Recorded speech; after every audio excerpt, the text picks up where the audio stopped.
کہ جی وہ آصف زرداری صاحب لے کے بیٹھ گئے. ایسا نہیں ہے. آپ جب دنیا میں رہ رہے ہوں, جب آپ international charters, international conventions, international obligations کے سگنیٹریز ہیں, تو پھر آپ کو دنیا میں جینے کے لیے کچھ عالمی تقاضے پورے کرنے ہوتے ہیں. بالکل بخاری صاحب, گورنمنٹ کو یہ معلوم تھا. اب جس طرح سے بات کریں کہ ہم فائنینشیل ایکشن جو FATF ہے اس کے خلاف نہیں جا سکتے, IMF کے خلاف نہیں جا سکتے, تو اس چیز کا ادراک تو گورنمنٹ کو پہلے سے تھا. پھر مولانا کو کیوں انہوں نے انگیج کیا 26ویں آئینی ترمیم کروانے کے لیے؟ اب گورنمنٹ کے پاس کیا آپشن ہے, کس طرح سے انگیج کر سکتی ہے مولانا فضل الرحمان کو؟ دیکھیے, حکومت کے پاس سوائے اس کے کوئی راستہ نہیں ہے کہ وہ مولانا کو انگیج کریں. مولانا کو انگیج کرنے کا ایک پروسیس آلریڈی جاری ہے. دیکھیے, سب سے پہلے ان سے ملے تھے زرداری صاحب جی اس بل کے پاس ہونے سے پہلے. جی. پھر اس کے بعد گئے بلاول بھٹو زرداری صاحب, شہباز شریف صاحب بھی ایک دفعہ ان سے مل چکے ہیں. پھر ان کو ملنے گئے فیصل وارڈا, پھر ان کو ملنے گئے محسن نقوی. تو یہ سارا اس پروسیس کا حصہ ہے کہ مولانا کو انگیج کر کے بات کو کسی کنارے لگایا جائے. مولانا کے پاس اپنی کانسٹیٹوئنسی کو بتانے کے لیے کچھ نہ کچھ تو ہونا ہے. لہٰذا وہ جو لوگ ان کے فالوورز ہیں, جو اتنے مدارس ہیں جس میں اتنے طلباء جو ہیں وہ تعلیم حاصل کر رہے ہیں, ان کی کنزمپشن کے لیے بھی کچھ کہنا ہے. تو وہ اپنی جگہ بالکل ٹھیک ہے کہ جناب جب یہ قانونی تقاضے پورے ہو گئے تھے تو اب آپ اس کو کیوں روک رہے ہیں. جی ٹھیک ہے جی. ہمارے پاس اس کے لیے دو راستے ہیں. ایک تو یہ ہے کہ مولانا کو انگیج کیا جائے اور کوئی نہ کوئی ایمیکیبل سلوشن اس کا نکل آئے. اچھا. دوسرا راستہ یہ ہے کہ آپ مولانا کو مزید ناراض کریں, ناراض تو وہ پہلے بھی ہیں, اور اپنی منمانی کریں. دونوں ہی صورتوں میں پاکستان کا فائدہ نہیں ہے. اس کا ایک ہی راستہ ہے کہ کسی نہ کسی طریقے سے مولانا کو انگیج کر کے ان کو راضی کیا جائے. ان کو دیکھیے, جو FATF کے تقاضے ہیں نا, وہ مولانا فضل الرحمان صاحب سے زیادہ کوئی نہیں جانتا. بالکل. اس لیے کہ وہ جب پہلے لیجسلیشن ہوئی تھی اس وقت بھی مولانا آن بورڈ تھے, اس میں بھی تو سارے مدارس تھے نا. اچھا, اب بحث کیا ہے؟ بحث یہ ہے کہ مولانا صاحب یہ کہتے ہیں کہ جب ہم آپ سے پیسے ہی نہیں مانگ رہے تو آپ ہم سے حساب کیسے مانگ سکتے ہیں؟ یا تو ہے نا کہ آپ گورنمنٹ گرانٹ دے رہی ہے ان کو اور پھر وہ کہہ رہی ہے کہ جناب اس کا تو ہم آڈٹ کرائیں گے. وہ یہاں تک تو راضی ہیں کہ ہمیں پیسے کہاں سے آئے ہیں یہ ہم بتا دیں, اسٹیٹ بینک کو بتا دیں یا گورنمنٹ کو بتا دیں, لیکن وہ خرچنے کیسے ہیں اور کہاں خرچنے ہیں یہ آپ ہمیں نہیں بتا سکتے. مجھے بتائیں اس میں اس لاجک میں کیا خرابی ہے؟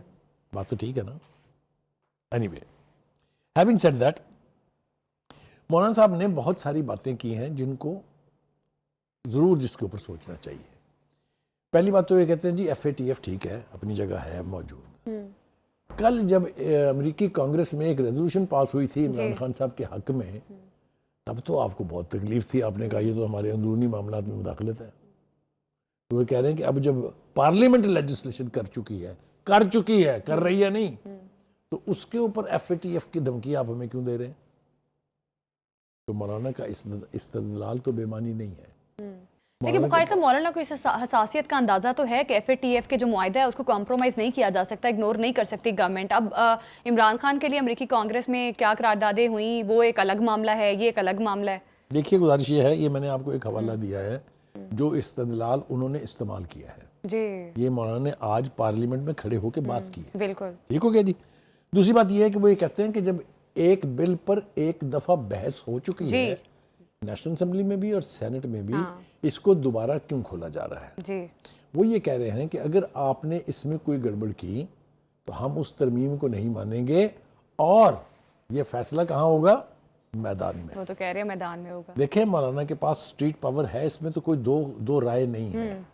مولانا نے جتنے بھی ملین مارچز کیے ہیں, مولانا جب اسلام آباد کے اوپر آئے تھے دھرنا دینے کے لیے, 13 دن تک وہ بالکل جس کو کہتے ہیں پوری قوت کے ساتھ وہاں موجود رہے, اور ان کا یہ دعویٰ کہ ایک گملہ بھی نہیں ٹوٹا, وہ بھی اپنی جگہ ٹھیک تھا. کسی نے قانون کو اپنے ہاتھ میں لینے کی کوشش نہیں کی, لہٰذا حکومت نے بھی ان کے اوپر اسٹرانگ آرم ٹیکٹسز استعمال نہیں کیے. مولانا کا جو استدلال ہے کہ جناب آپ ہمیں اس پر کنونس کریں کہ اس قانون میں جو آپ نے ہم سے اتفاق کیا تھا اس میں آپ کو اب کیا خرابی نظر آ رہی ہے. مولانا یہ بھی تو کہہ رہے ہیں کہ یہ ایکٹ تو بن گیا ہے, وہ تو اب تو دستخط ہوتے ہیں نہیں ہوتے ہیں. جو میں نے ابتدا میں آپ کو تعویل پیش کی, اس کی نوعیت سے اگر آپ دیکھیں, اس کو آئینی طور پہ دیکھیں تو یہ قانون بن چکا ہے. بالکل. اس کا پیرلل بھی مولانا صاحب 2 دفعہ بیان کر چکے ہیں کہ ایک دفعہ اسی طرح سے بل گیا تھا اور اس کے اوپر سام بن کے بیٹھ گئے تھے وہ اپنے عارف الوی صاحب جی انہوں نے کہا تب بھی بن گیا تھا ایکٹ ان تب کے بھی دور میں نہیں، وہ کہتے ہیں اسی حکومت میں جو آج لوگ ہیں انہوں نے کہا تھا کہ یہ تو قانون بن گیا جی. جی. وہ جب میں نے کہا نا کہ جہاں تک ان کے استدلال کا تعلق ہے اس میں بڑی جان تو ہے. بخاری صاحب اس کا مطلب کہ گورنمنٹ وائلیشن کر رہی ہے؟ نہیں، گورنمنٹ جو ہے وہ پھنسی ہوئی ہے. گورنمنٹ نے دیکھیے، فرض کیجئے آپ یہ بل پاس کر لیتے ہیں، اس کی امپلیمنٹیشن ہو جاتی ہے اور FATF کمز ان ایکشن، بالکل. کیا ہوگا؟ آپ کی ٹریڈ سارے یورپین ملکوں کے ساتھ، ساری ورلڈ کے ساتھ ول کم ٹو اے ہالٹ. بالکل. آپ کی ریمیٹنسز جو ہیں اس کے آنے میں رکاوٹیں پیدا ہوں گی. بند تو شاید مکمل طور پہ نہ ہو لیکن بہت بڑی رکاوٹیں ہوں گی. تو کہاں جائیں گے ہم ایک ایسی اکانومی کو لے کے جس کا ماتم ہم ہر روز کرتے رہتے ہیں، ہر روز رونا پیٹن کرتے رہتے ہیں کہ کبھی کہتے ہیں ہم ڈیفالٹ کے قریب تھے، کبھی کہتے ہیں IMF کو لون دینے سے ہم منع کریں گے کہ وہ پاکستان کو لون نہ دے، کبھی ہم IMF اور ورلڈ بینک کے دفتر کے سامنے بیٹھ کے احتجاج کرتے ہیں واشنگٹن میں. یہ ساری چیزوں کو اگر آپ سامنے رکھیں تو پھر آپ کو یہ ضرور احساس ہونا چاہیے. دیکھیے یہ حکومت انڈیا کی تو نہیں ہے نا، پاکستان کی حکومت ہے نا. پاکستان کو اگر عالمی کنونشنز کے تحت، عالمی انڈرسٹینڈنگز کے تحت، مالیاتی اداروں کے تحت کچھ مجبوریاں ہیں تو مجھے بتائیے اس کو کون سمجھے گا؟ بخاری صاحب کہ گورنمنٹ نے پہلے اعتراض تو نہیں لگوایا، 26ویں آئینی ترمیم کو جب پاس کروانا تھا تب اعتراض نہیں لگایا، اب اعتراض لگا رہی ہے، تو اس کا مطلب تو یہ ہے کہ گورنمنٹ نے مولانا کو استعمال کی ہے. دیکھیے مولانا اپنی مرضی کے خلاف کبھی استعمال نہیں ہوتے ہیں. مولانا کے استعمال ہونے کو آپ یوں سمجھیے کہ مولانا یہ سمجھتے ہیں کہ کس وقت کیا ایکٹ کرنا ہے. آج بھی انہوں نے جتایا پارلیمنٹ میں کھڑے ہو کے کہ میں 40 سال سے سیاست میں ہوں اور یہاں بیٹھے سب لوگوں سے سینئر ہوں، حتیٰ کہ نواز شریف سے بھی سینئر ہوں. یہ کہا انہوں نے. یہ بات بالکل درست ہے. تو میں نے کہا نا کہ اگر میں اور آپ یہ کوشش کریں کہ ہم مولانا کو سمجھائیں گے کہ نہیں جی یہ ایسے نہیں ہے، تو میرے خیال سے ہم اپنا بھی وقت ضائع کر رہے ہوں گے اور اس کا کوئی نتیجہ نہیں نکلے گا. مولانا کو سب سمجھ ہے. مولانا نے جیسا میں نے پہلے کہا کہ اپنے کانسٹیٹوئنٹس کو مڑ کے دیکھ کے ان کو کچھ نہ کچھ بتانا ہے کہ میں آپ کے لیے یہ کر رہا ہوں. تو Maulana has to take a strong position. But حکومتوں کا کام کیا ہوتا ہے؟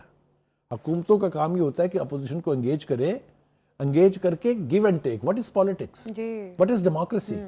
It is give and take. It's a game of compromises. تو میں پھر یہ کہوں گا اور اصرار کر کے کہوں گا کہ حکومت کو چاہیے کہ وہ تاخیر نہ کرے اس بات میں، مولانا کے ساتھ بیٹھ جائے. آج پارلیمنٹ کے اندر جو وزیر قانون ہیں ہمارے نذیر تارڑ صاحب، اعظم نذیر تارڑ صاحب، انہوں نے کہا کہ جی جو پرائم منسٹر صاحب نے ہمیں ہدایت کی ہوئی ہے کہ آپ مولانا کے ساتھ انگیج کریں، بیٹھ کے ان کے ساتھ بات کریں. انہوں نے آج کہا بھی مولانا سے کہ ہم آپ کے ساتھ بیٹھنے کے لیے تیار ہیں. میرے خیال سے اس کا یہی ایک حل ہے اور ہمیں اسی حل کی طرف بڑھنا چاہیے. کیونکہ اگر یہ تصادم کہہ لیجئے یا اگر یہ قضیہ جو ہے یا یہ تنازع جو ہے مزید آگے بڑھتا ہے تو ہمارے حکومت کے لیے بھی مشکلات ہوں گی اور ہمارے سیاسی جماعتوں کے لیے بشمول مولانا فضل الرحمان کی اچھا بخاری صاحب ایک چھوٹا سا کامنٹ میں آپ سے لوں گی اس پہ. اب جس طرح سے اعظم نذیر تارڑ کی بھی ہم بات کر رہے تھے کہ انہوں نے کہا ہے کہ وزیر اعظم شہباز شریف نے ہمیں اسپیشلی کہا ہے کہ آپ مولانا کے ساتھ بیٹھے اور بات چیت کریں. کیا لگتا ہے مولانا مان جائیں گے؟ کیونکہ لگ تو یہی رہا جو ساری صورتحال ہے اس میں مولانا کو ہی ماننا پڑے گا. دیکھیے میں آپ کو تھوڑا سا پیچھے لے جاتا ہوں، زیادہ نہیں. 26ویں ترمیم پیش ہو رہی ہے. جی کوئی تصور کر سکتا تھا کہ مولانا ووٹ دیں گے ان کے لیے؟ بالکل نہیں تصور جس کیا جا سکتا تھا. طریقے جس طرح سے ہم سے پریس مولانا اور کانفرنسز اور پی ٹی میڈیا آئی ٹاکس ایک دوسرے کے قریب آ گئے تھے، کوئی تصور کر سکتا تھا کہ یہ ووٹ دیں گے؟ پھر دیا نا ووٹ انہوں نے. تو مولانا از ولنریبل تو شاید صحیح اصطلاح نہیں ہے، لیکن مولانا چونکہ سیاستدان ہے، مولانا نے چونکہ ہر اونچ نیچ دیکھی ہوئی ہے پاکستان کی، اس لیے ان کو کنونس کرنا آسان ہے. بالکل. پرووائڈڈ آپ ان کی وکٹ پہ جا کے کھیلیں. بالکل. اب گورنمنٹ کے لیے سب سے بڑا چیلنج یہ ہے کہ کس طرح سے مولانا فضل الرحمان کو کنونس کرتی ہے گورنمنٹ. خواجہ آصف نے کہا ہے کل بھی تصدیق کی تھی کہ باقاعدہ مذاکرات کی شروعات ابھی تک نہیں ہوئی، گن پوائنٹ پر مذاکرات نہیں کیے جاتے. بخاری صاحب اب خواجہ آصف صاحب جس طرف اشارہ کر رہے ہیں کہ گن پوائنٹ پر مذاکرات نہیں ہوتے، مفاہمت کا طریقہ کار اپنایا جاتا ہے. خواجہ آصف نے کیا کہا ہے؟ ایک دفعہ وہ پروگرام میں شامل کرتے پھر آپ سے بات کرتی ہوں. کہ مذاکرات کی کوئی باضابطہ کوئی شروعات جو ہے نہیں کی گئی. یہ گن پوائنٹ کے اوپر تو مذاکرات نہیں ہو سکتے کہ آپ بار بار جو ہے اسلام آباد پہ حملہ کریں، ساتھ جو ہے کال دیں سول نافرمانی کی، اور اس کے بعد کے مذاکرات بھی ہونے ہیں. اب خواجہ آصف صاحب تو کہہ رہے ہیں ایک طرف سول نافرمانی کی کال آپ دے رہے ہیں، دوسری طرف آپ کہہ رہے ہیں مذاکرات کرنے ہیں، تو اس طرح تو مذاکرات نہیں ہوتے. پھر ٹھیک کہہ رہے ہیں غلط کہہ رہے ہیں؟ یہ تو آپ بتائیں گے. دیکھیں گزارش یہ ہے کہ ایک تو بالکل ان کی بات یہ ٹھیک ہے کہ گن پوائنٹ پر مذاکرات نہیں ہوتے ہیں. کیوں نہیں ہوئے اب تک؟ ذرا اس کے اوپر غور کر لیتے ہیں نا تھوڑا سا. پہلے کہا چوروں ڈاکوؤں سے نہیں کروں گا، نہیں ہوئے. پھر کہا اسٹیبلشمنٹ سے کروں گا، انہوں نے کہا ہم نے تو نہیں کرنے، نہیں ہوئے. پھر کہا ہمارے 4 مطالبات مانیں، 26ویں ترمیم کو ختم کریں، ہمارا مینڈیٹ واپس کریں، ہمارے قیدی چھوڑیں، ہمارے بانی کو چھوڑیں. کنڈیشن ایسی تھی جو پوری نہیں کی جا سکتی، مذاکرات نہیں ہوئے. تو who do you think is responsible؟ اچھا جی، 3-4 مرتبہ انگیج ہوئے حکومت اور پی ٹی آئی.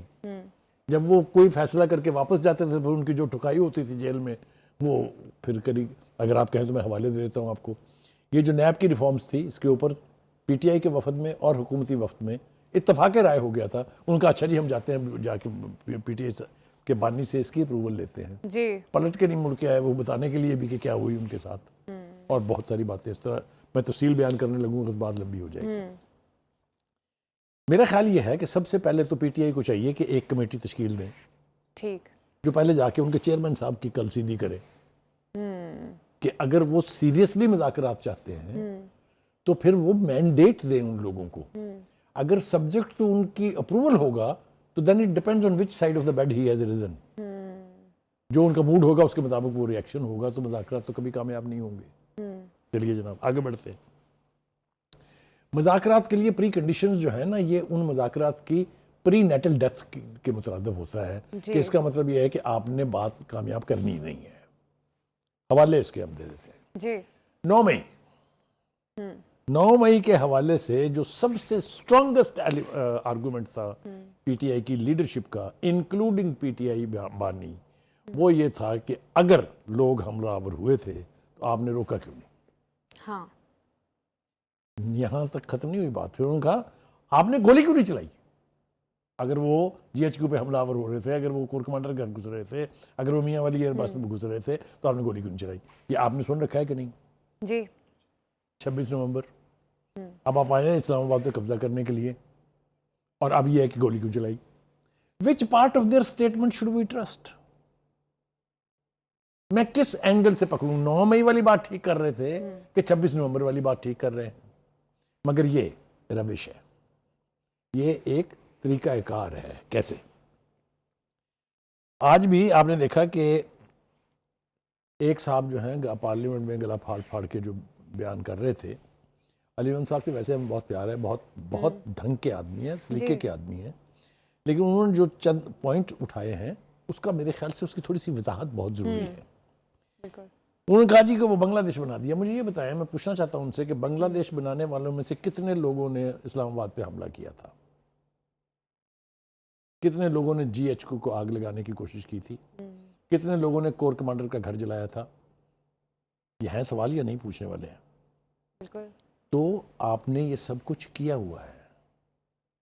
آپ یہ سب کچھ کر کے پھر آپ یہاں تک چلے گئے. کیا بنگلہ دیش بنانے والوں نے کسی آرمی چیف کی تقرری رکوانے کے لیے لانگ مارچ کیا تھا؟ کیا کسی نے اس وقت کے آرمی چیف کو میر جعفر میر صادق کہا تھا؟ یہ سوال ہے نا. بالکل.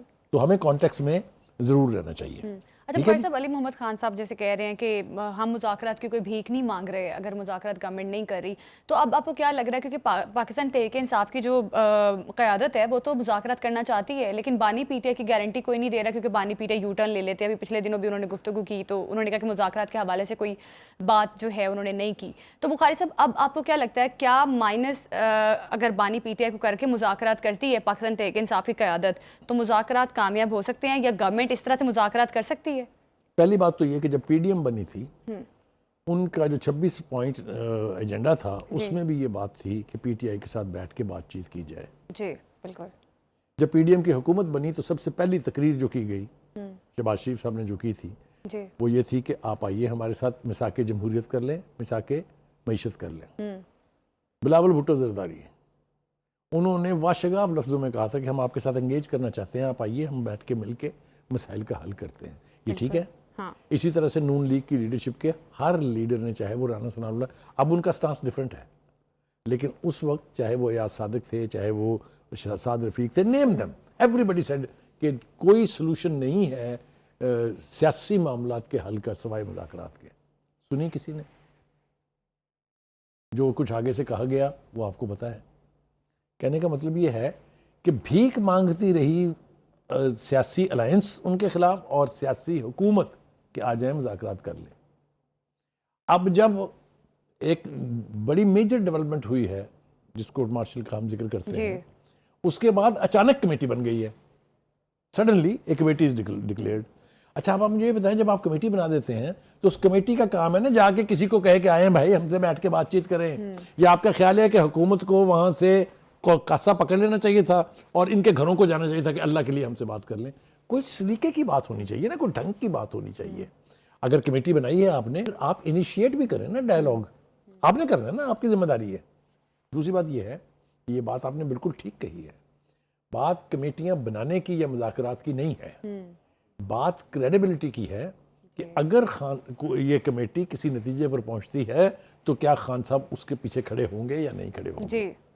اس کے لیے نہ تو پی ٹی آئی میں کسی میں سکت ہے کہ وہ گارنٹر کھڑا ہو جائے, اور نہ ہی ادروائز کوئی صاحب اس وقت گارنٹی دینے کے لیے تیار ہیں. سو مچ سو کہ مجھے نہیں لگتا کہ باہر سے بھی کوئی گارنٹی دینے کے لیے تیار ہے. ہم نا ایک اپنی بنائی ہوئی دنیا میں رہتے ہیں. ہمارا خیال یہ ہے کہ پریزیڈنٹ ٹرمپ جو ہے وہ الیکٹ صرف اس لیے ہوا ہے کہ اس نے خان صاحب کو چھوڑوانا ہے. اچھا اب جب آپ اس دنیا میں رہتے ہیں تو ان کے followers they start believing it, اور جب اس طرح کا بلیو کیا ہوا چیز پوری نہیں ہوتی ہے تو آپ سوچیں ذرا کیا کیفیت ہوتی ہوگی. قابل رحم حالت ہوتی ہے اس وقت جب آپ ایک چیز کو بلیو کرنا شروع کر دیں اور وہ ہو کے نہ دے. تو اس طرح کے بے پناہ سیناریو میں آپ کو بتا سکتا ہوں. مثال کے طور پہ جب یہ مارچ لے کے آئے تھے اسلام آباد, تو آپ کا خیال ہے کہ انہیں یہ یقین نہیں تھا کہ ہم حکومت کو گھر بھیج دیں گے اور اقتدار پہ قبضہ کر لیں گے. جب وہ لانگ مارچ لے کے وزیر آباد میں جہاں وہ سانحہ ہوا تھا وہ چلے تھے, تو کیا ان کا مقصد یہ نہیں تھا کہ ہم نے اس بندے کو چیف نہیں بننے دینا؟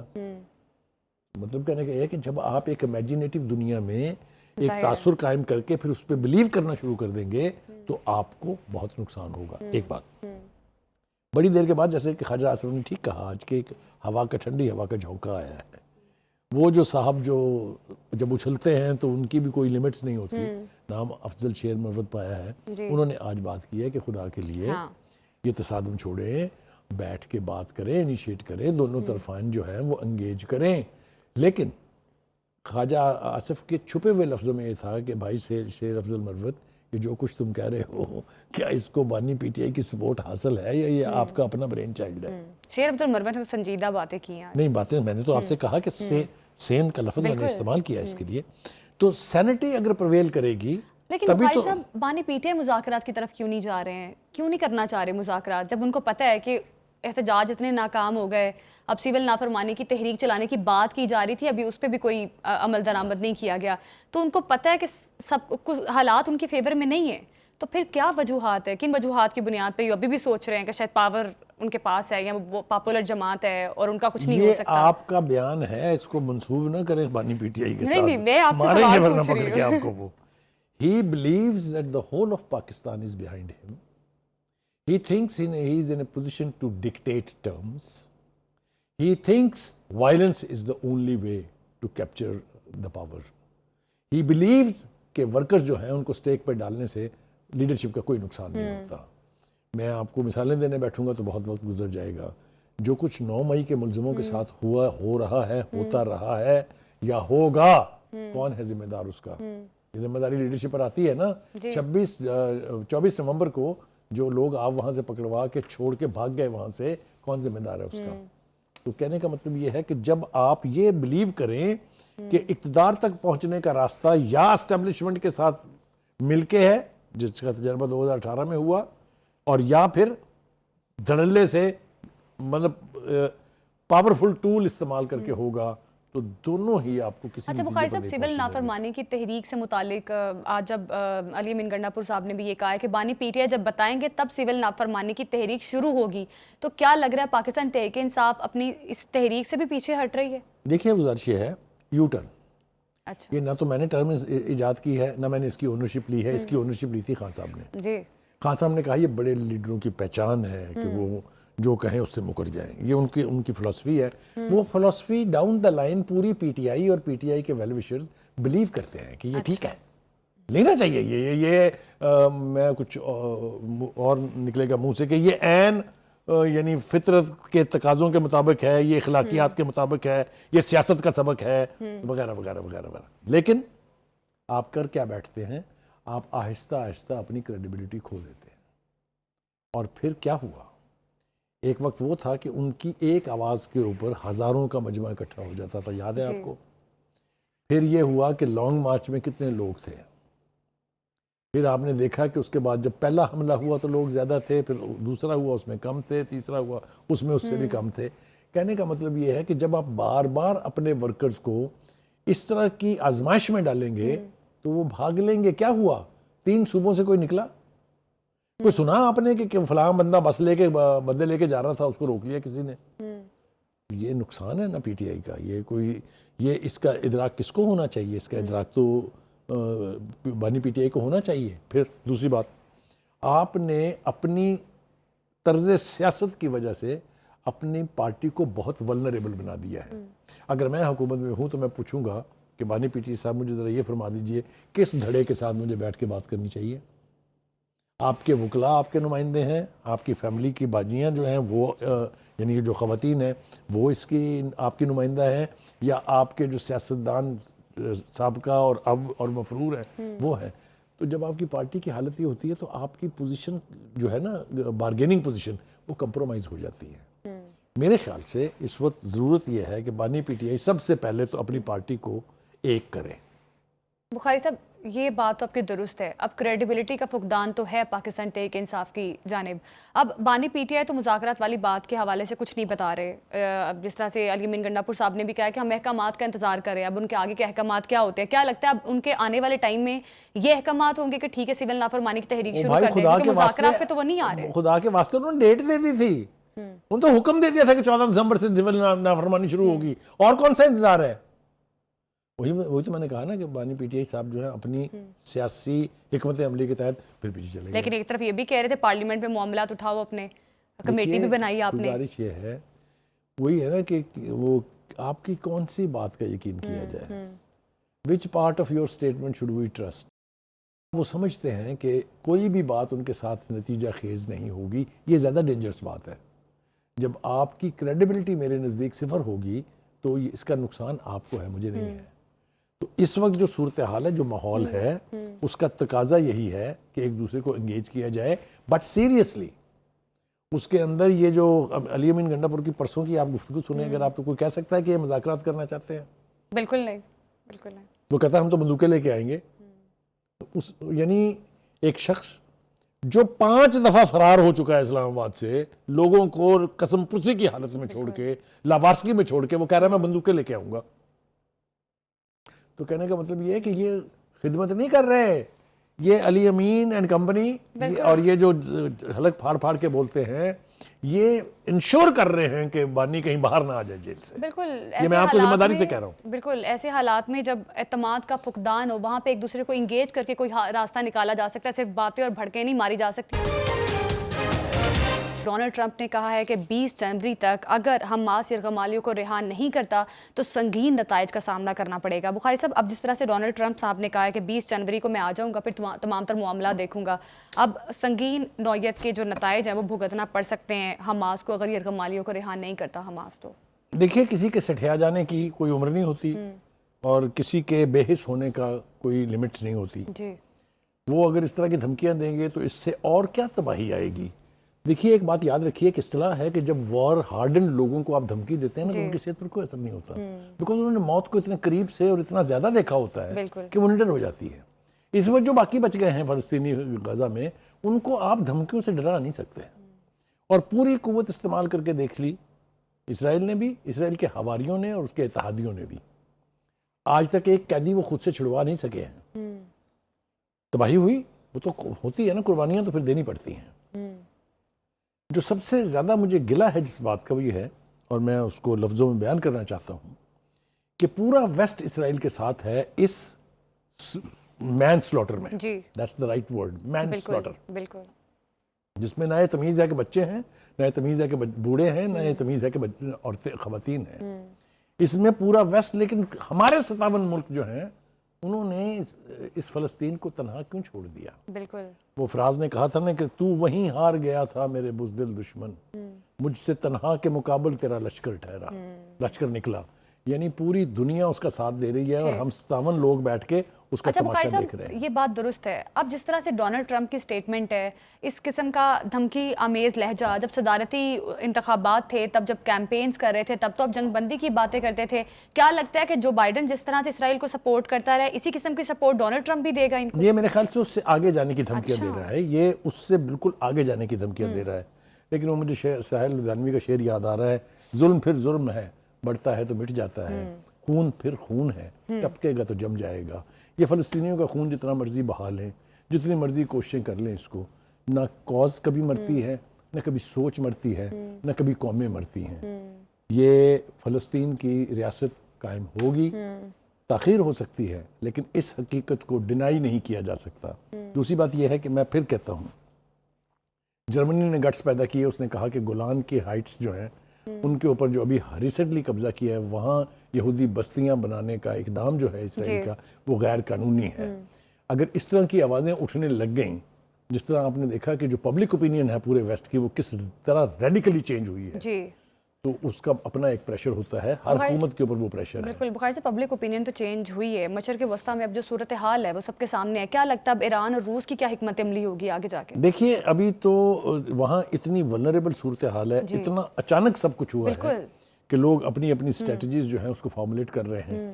لیکن یہ میں آپ کو بتا دوں کہ ایسا نہیں ہو سکتا کہ اسرائیل should be allowed to go unpunished. No, it will not happen. میرا خیال یہ ہے کہاں سے اٹھے گی وہ چنگاری یہ میں ابھی شاید نہیں کہہ پاؤں گا، لیکن اگر وہ اس زوم میں کہ طاقت اب اس کے ساتھ ہے وہ ایران کی طرف چل دوڑا تو کچھ بھی ہو سکتا ہے. Iran is not going to be an easy prey by any means. یہ میں آپ کو بتا رہا ہوں، چاہے اس قوم کا جہاں تک تعلق ہے اور جہاں تک اس کی سکت اور اس کی قوت کا تعلق ہے، میرا نہیں خیال کہ Iran is going to be another Syria. No, of course not. بالکل. اور اسی طرح سے یورپی یونین کے وزراء بھی اس بات پر متفق ہے کہ شام کی قیادت کو روسی اثر و رسوخ سے نکلنا چاہیے. اب آگے جا کے ایران اور روس کی کیا حکمت عملی ہوتی ہے اور مشرق وسطیٰ میں اب حالات کس طرح سے سیٹلڈ ہوتے ہیں یہ دیکھنا باقی ہے. پروگرام سے ابھی دیجیے ہمیں اجازت، کل پھر ملاقات ہوگی. اللہ حافظ.